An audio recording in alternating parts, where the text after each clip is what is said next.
since we're focusing on conservation, we can talk about the Michigan State herp survey you guys did. I'd like to talk a little bit about the Pennsylvania one and what I'm trying to accomplish. And then I don't know if you guys are familiar with the Australia Museum. They have it like Frog ID or something like that. But they have their own. And there's something very significant that I just found this year that I don't want to say it'll impact us, but it will impact a part of our lives. And we'll have to talk about that too. So, out of all three of those, which one do you guys kind of want to start with? You're the host, man. You go for it. Well, let's work our way from Australia through the United States then. So, for Australia, I just actually found them on Instagram. It was pretty cool. And then I've been, for those of you who don't know, I keep White's tree frogs and green and golden bell frogs. So two species of frog that are native to Australia. They do have overlapping range, and I currently do have them living in a 125 gallon together. So I was trying to base where I was going to create their climate off of, and get all the plants, all that stuff. So I found this thing called Frog ID, which is the Australian Museum, their idea of keeping tabs on their native species out there. So for the first time in history ever, like ever, they found that the White's tree frog is starting to decline in the wild. It's starting in Sydney, but they've also found that it's starting to decline in other locations based off of their research. It's citizen science, like what the Michigan survey is, the Pennsylvania survey. But I'm just curious to hear what your thoughts are on the one of the most beloved and one of the most abundant species, at least to Australia, declining now in some facet over there. Yeah, I mean, I'd Um, say, um, I think we had actually talked about this in the pretty recent past, Aaron, that just like how crazily beloved, like you said, this species is in the pet trade specifically. Like within frogs, I mean, if you just go on, say, Instagram and you're just looking through Reels or TikToks or any of those videos, whatever, I feel like every other video that is some type of herp keeping is like a white tree frog doing some funny behavior, even if it's not something as complex as some of the stuff we know as people that are real aficionados about, whether it's keeping herps or research behind them. Even just like these videos that blow up for the general populace are a lot of the time these videos of like a white's jumping on someone's hand and like biting their thumb while they're trying to feed another one a cricket or like something crazy like that. So yeah, it definitely puts you on notice really quickly when a species of this magnitude um, starts to go into decline, right? Because it's just so desirable in the pet trade, like you said. So yeah, that is a lot of cause for alarm and concern. But what becomes interesting about it to me is how much of a gene bank we have because of how popular this animal is, right? So it becomes interesting because, um, a lot of imperiled species may not have the infrastructure to start to look at the conservation side of this. But for this, it's interesting because even as this animal starts to decline, we can quickly mobilize a lot of resources towards being able to protect it. And I think this kind of interestingly feeds into what a lot of what Sean was talking about earlier, where you see, um, like I thought that was really eye-opening what you said, Sean, about how we can see all of these other kind of fitness strategies based on behavior in captive settings, because you just never see that in the wild. Like honestly, it was really eye-opening because when I picture like 5-10% of a breeding pond of tadpoles surviving, I just have always thought like, oh, that's because 90% of them were eaten because of some predation. But with the complexity of these animals' behavior, there's so many other characteristics that fitness can be acting on rather than just, oh, they were eaten or they weren't eaten. And a lot of those aren't just survival against predators, but are behaviors and whatnot. So I think it's really interesting that luckily in this case for this frog, we have a lot of resources, A, in terms of people's interest in them, and B, in terms of the breadth of them that we have in captive settings, where maybe we can use captive settings to start to understand more of this behavioral stuff that we would never be able to get from just surveying wild populations. And then hopefully we can use that to do the proper habitat management and other conservation type projects to hopefully turn that downward trend into a flat line, or hopefully back toward an upward trend. Yeah, Yeah. let me make a comment real quick. I just want to also say, like with a lot of the stuff we were talking about, I guess there's two different points that I want to make. So, for example, I was saying about how I have bell frogs and I have White's tree frogs. Well, this goes into what Sean was saying earlier too about, you know, the type of frog that it is really dictates a lot of what happens. So I don't know if you guys are aware of this, but the bell frog is one of the most sensitive species in the world to chytrid, and it's disappeared from 80% of the population from its native distribution because of chytrid. Um, there could be a lot of reasons for that, but the fact that it's also a unique species of Latoria because it was once a pond frog and now it's not. Um, I don't think their offspring are carnivorous, but if you compare them to the White's tree frog, and I get the chance to see this now on a daily basis, I get the chance to see, who's dominant and what happens with the dominant behavior. Can a bell frog stand up to a White's tree frog, or can a White's tree frog stand up to a bell frog if one or the other is dominating in that type of a setting? And it's really been fascinating to see the interactions, how they like live amongst each other, because there's 3 and 3. But I don't really want to harp too much on that. The only thing I want to make the point of is I think that's, and I think you've probably heard this in sports a lot, but like styles really make the fight. So the type of style that a certain animal has, even if it's that individual, if they're more coy or if they're more submissive, then they are going to have problems. I think that's why, you look at the United States, whenever the bullfrog started getting introduced to habitat where it didn't belong, you had the red-legged frog, the yellow-legged frog, the leopard frog all started to decline like dramatically. And I think that's because they knew that there was something out there that was hunting them in their vernal pools or ponds or wherever they were, but they weren't necessarily able to survive. And it went to more like meta populations where if they did survive, only certain individuals were able to handle it. And I think that's sort of where we are in terms of conservation in some aspects, is like a meta population or a relic population is going to survive more so than the entirety of an entire species for whatever reason. Certain populations might have learned how to deal with it better, or for the bell frog's sake, might have survived, might have developed some type of remedy to battle chytrid. Like there's a lot of variability with it, but it's just interesting to talk about it among like the Australian frogs with what they found. Well, to unpack a few things here, something I said at the very beginning of my intro is my degree backgrounds are actually environmental biology, and another one's environmental technology and environmental policy and management.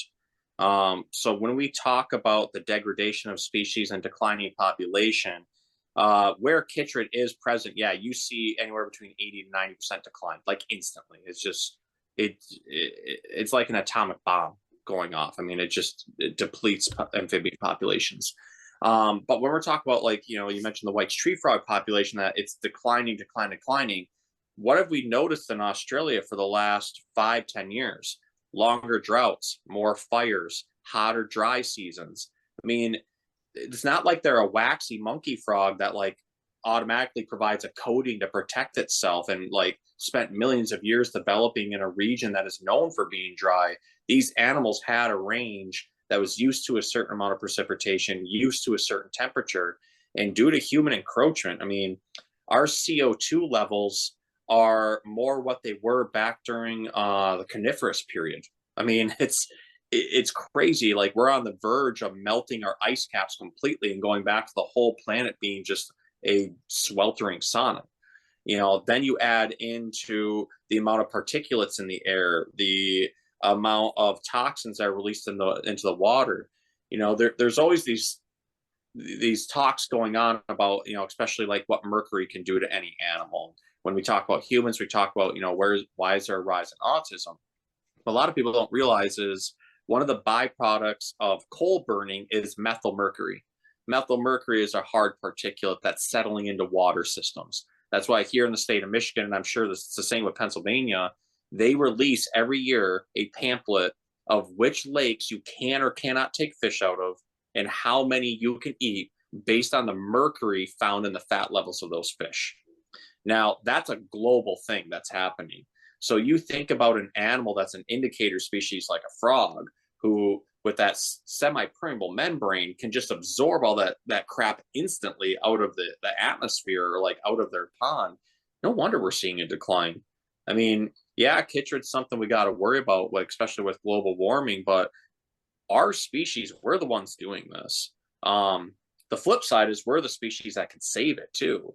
But all of us being conservationists and having like worked in like different fields, we already know that unless corporations can make money off of it, and unless the governments can band together to actually make that change, it's going to happen very, very slowly. But it's like, Drew mentioned, we have these genetic populations in captivity. That's our safeguard right now, is that even with populations declining in the wild, if they drop way down to the point of extinction, we know at least with certain species that we have. I mean, axolotls are a great example. Crested geckos are a great example. The Iranian newt has pretty much all but disappeared from the wild because of human encroachment. People forget that Iran actually used to have a lot of water flow through it, but because of damming, canals, and everything else, it doesn't exist. But the Iranian newt still exists in captivity, and there's a good genetic pool for it. So yeah, like rounding back to the beginning, if we're talking about like the decline, there's a number of factors. I mean, no less than at least a half dozen to a dozen factors are going to contribute to these animals disappearing. I do have a point regarding the genetic banking thing. So I feel like there might actually be a better handle on that for things that have been rarer for longer, like you mentioned, like, your Puerto Rican crested toads, your Panamanian golden frogs and stuff like that have been managed in like SSP programs and whatnot. So they've been tracking genetic lineages and pairings and stuff, versus like your white tree frogs that we're talking about are just starting to decline. Now, I don't know how well certain other breeders in different facilities, different countries, whatever, track genetic lineages, but like from what we know of the animals at our facility and like other ones that we get in and stuff, like I suppose that there could be ways to maybe scientifically go and do swabs on things to determine relatedness and representation in a population and whatnot.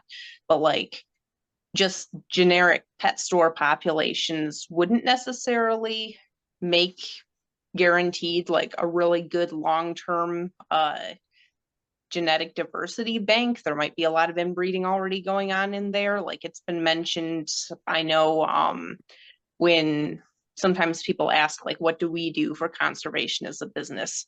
Right now, all we're really able to say is that we have certain organizations that do on the ground conservation work, like Operation Mitsinjo in Madagascar and Costa Rican Center for Amphibian Conservation down in Costa Rica, where we provide funding and stuff to help them be able to accomplish their work. But we would not consider ourselves like an ARC or whatever assurance population, because we don't have like I don't know, like we don't have like a biosecure facility to be sure that we've got animals that would have no contagions whatsoever potentially to be released back into the wild. We haven't been doing that super detailed genetic logging and stuff to make sure that there's not any inbreeding going on, whatnot. So how widespread they are in an emergency situation might actually not help them as much as we would think. Yeah. No, I mean, like you said, you're hitting the nail on the head with that one. I can tell you for certain from being in like both industries that there are certain animals in captivity, like in particular the pet trade, like they're not reptiles, but gerbils and hamsters, for example. They've been in captivity since the late 1800s, but those animals, along with the African pygmy hedgehog, the initial breeding populations were anywhere between a dozen to 3 dozen individuals. And now all of them, the millions of them that are in captivity, are based off of that small genetic pool. So we know that the genetic diversification of certain animals is extremely minute. Now with amphibians and reptiles, this is where it gets weird because, you know, you look at the black market reptile trade. I mean, a lot of the animals that we have in captivity, I mean, I think I could honestly say, with this is just off the top of my head, but like talking to reptile breeders I know are very old school. And some of these guys used to be the guys like importing them like in their jackets and suitcases. A good 60 to 70% of the reptiles we have in captivity were brought here illegally. And we don't know the genetic diversity. And when you talk about the breeding of them, I have a friend, for example, who his big thing is breeding breeding king cobras by region. And he's like, every time I go to a zoo, it's just labeled as king cobra. He goes, but there's like 6 different subspecies based on region. And in captivity, because people didn't care about reptiles the same way they cared about mammals, they never cared to look at as like, all right, well, this is from this region and this one's from that one run. I mean, I think from the pet store perspective, bearded dragons is the greatest one. How many different like subsets of bearded dragons are there in the wild? Now, if you look at a captive one, it's just they're blended together. It's just like bearded dragon. But we don't And know then if you it's get into morphs where people have just probably been intentionally doing some inbreeding because they want pretty color. yeah, exactly. And the White's tree frogs are one of those now because people want snowflakes and I don't Funny even know. blue eyes. Yeah, exactly. And that, you know, those are recessive traits. You know, Mhm. so those animals wouldn't live in the wild. I was literally just having this discussion with the school group the other day that, yeah, morphs are cool looking, but that's not how they evolved. Like, you don't find albino animals in the wild all that often. If they do, they're usually not more than a juvenile stage because they are sticking out like a beacon to be eaten by something else. They're just not meant to be there. You know, so like, you know, we're at this point with the reptile industry, and I think Amelia, you and I know this best because of our industries, is the amount of morphs we see of captive animals out there. They're not the good genetic banking. But you know, it's there if we need it, basically, you know. But you know, the best that we can hope for is that what we are doing can help with the transition if those animals ever do need to go back out into the wild, you know. The only thing I would make the comment on when we're talking about exotics, because you guys know I'm kind of like on the fence. I'm like somewhat exotics, but also mostly native. One of the big things that took me away from wanting to be involved with exotics as much is because, so we say about, and this is the one thing nobody's brought up yet, but like we have all these populations, right? Like all these pets, but how many do you think we would have the opportunity to like import or export with Australia because it's banned? So like all of our frogs now, how likely is it that any of them get to Australia to actually help their gene pool or whatever? And that's kind of the one thing that we need to think about too, is like certain countries have these bans that even if we have a robust population, Drew, like you were saying, like what kind of help can we actually offer the wild population that's not native to here? So I think there would have to be Well, some radical policy shift. So it would kind of be a last resort kind of thing where there would have to be changes made. It just wouldn't happen in the current timeline. yeah, and and if they looking don't want that either. like Australia takes in, like if you were to move, so one of my friends recently moved back there and she wanted to bring her cats with her. So your animals that come with you, if you get the permitting to even bring a domestic animal in, they have to sit through a quarantine period. I think it's like 3 months or 6 months or something like that. So they can ensure that there's no pathogens coming in with that animal. And like you said, it's a huge policy shift.